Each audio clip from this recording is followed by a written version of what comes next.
I'm with Dr. Trey Rogers, who's a turf expert. And Trey, I've always heard to have a nice, healthy lawn, you have to water it properly. Best yards are watered. There's no question about it. And the question I get asked the most is, when do we water? And I've always heard early in the morning is best, but I really never knew why. I love early in the morning. I say between 4 and 9. And reason is when the wind is not blowing. And so now we're going to water is going to hit the target yard, not the street. Right. That's good.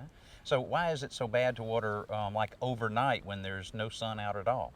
Well, I like watering early in the morning because the sun's going to come up and dry the leaf. If you water at night, the leaf stays wet all night long. Good chance for turf disease. Okay, all right. We certainly don't want that. Well, what about the quantity of water, and how do you know how much to water a yard?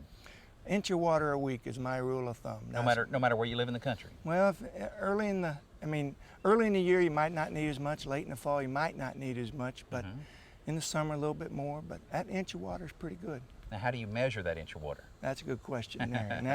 now you get into one of my tricks, and that's use a tuna can, put it in the ground, turn the water on, let it run for about 30 minutes, measure it, multiply it by 2, then you know how many inches per hour you're putting on your yard. All right, great tips, Trey.